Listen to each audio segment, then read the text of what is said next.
என் நேமில் 2 இருக்குது, ஒரு ரவி ஒரு பஸ்ரூர். இது ரெண்டுமே நான் இல்லை. ஸோ லைஃபே வேண்டாம். நான் செகண்ட் டைம் அட்டெம்ப்ட் பண்ணியிருந்தேன். இந்த லைஃப், இந்த உலகம் நமக்கு இல்லை. இது எஜுகேஷன் இதெல்லாம் வந்து எப்படி பண்ணிடுச்சுன்னா, ஸோ உங்களுக்கு எஜுகேஷன் இல்லைன்னா நீங்கள் வாழ முடியல. நீங்கள் அவரோட உள்ள ஒரு டேலண்ட் இருக்கும், அதுக்கு யாருமே என்ன இது போடுறது இல்லை. ஸோ அந்த டைமில் செகண்ட் டைம் இந்த லைஃப்பை வேண்டாம் நான் நினச்சிருந்தேன். அந்த டைமில் ஒரு காமத்தான ஒரு கேரக்டரு. ஸோ அவரு என்னை கூப்பிட்டு அவினரோட பெங்களூரில் ஒரு பிளேஸ் இருக்குது, அந்த பிளேஸ் கூப்பிட்டு போயிட்டார். அந்த முன்னாடி ஒரு சின்ன ஷாப், அந்த ஷாப்பில் ஒரு கேரக்டர் உக்காந்துருக்கார். அவர் வந்து கோல்ட் ஸ்மித் ஏதோ ஒர்க் பண்ணுறாரு. அவர் பார்க்குறதுக்கு ஒன்று அழகாக அவ்வளோ ஹீரோ, சினிமா ஹீரோ மாதிரி இருக்கார். அவர் என்ன பார்த்துட்டு 3 days ஆகிடுச்சு சாப்பிடலாமே. ஸோ அவருக்கு அன்றைக்கி அவர் கிடைக்கலன்னா நான் இன்றைக்கி இந்த மேடையில் சான்ஸ் இல்லை. ஸோ அவர் பார்த்துட்டு, காமத் சார் என்ன ஆள் கூப்பிட்டு வரீங்க, இந்த ஆளுன்னு நீங்கள் முன்னாடி போகும்போது அப்பாயின்மெண்ட் வாங்குற டைம் வரும், அந்த டைப் ஆள் இது.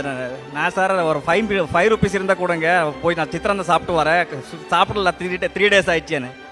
ஸோ என்ன வேணும், என்ன ஆகணும் உங்களுக்கு அப்படின்னு கேட்டார். இருந்தது கீபோர்டெல்லாம் வித்து ஆயிடுச்சு சார், என்கிட்ட ஒன்றுமே இல்லை. நான் மியூசிக் பண்ணும், உங்களுக்கு வேலை வேணும்னு நான் பண்ணுறேன், ஆனால் நான் மியூசிக் பண்ணும், எனக்கு ஏதாவது வேலை இருந்தால் கொடுங்க அப்படின்னு சொல்லி கேட்டேன். அந்த டைமில் அவர் யாருன்னு எனக்கு தெரியாது, நான் யாரான்னு அவருக்கு தெரியாது. ஸோ ட்ரெஜர்லேருந்து 35,000 rupees எடுத்து கொடுத்தாரு. அந்த டே அந்த 35,000 அது பார்த்துட்டு நானும் ஷாக்கு, என்னை கூப்பிட்டு போன காமத்தும் ஷாக்கு. ஸோ அந்த அங்கேலேருந்து ஸ்டார்ட் ஆயிடுச்சு. அவர் பேர் தான் ரவி. ஸோ என் பேர் அப்படின்னு தூக்கிட்டு, ஸோ நான் என் லைஃப் என்ன இருக்கோ அப் டு எண்ட், நான் என்ன அச்சீவ்மெண்ட் பண்ணால் கூட அது அவருக்கு சேரணும். நீங்கள் எத்தனை வாட்டி ரவி என்னை கூப்பிட்டா கூட அது அவருக்கு தான். சார், நான் இது உங்ககிட்ட கண்டிப்பாக சொல்லியே ஆகணும்.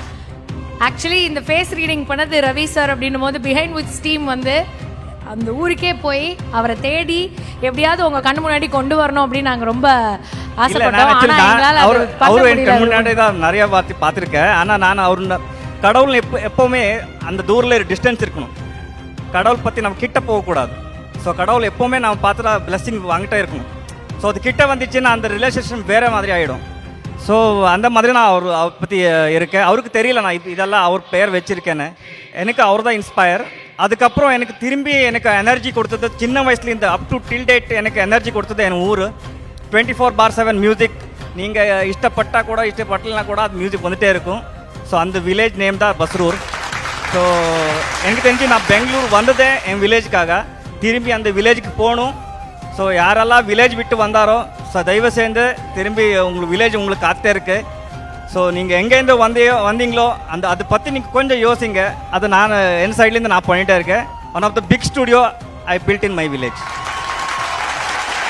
அண்ட் அது எல்லாரோட பிளெஸிங்ஸும் சேர்ந்து அது வந்து உங்களுக்கு நிறைவேறட்டும் அப்படின்னு சொல்லி தான் நாங்கள் ஆசைப்படுறோம். ரவின்றது வந்து அந்த ஃபேஸ் ரீடிங் பண்ணவர், அவரோட பேர் அதை எடுத்து நீங்கள் வச்சுக்கிட்டீங்க.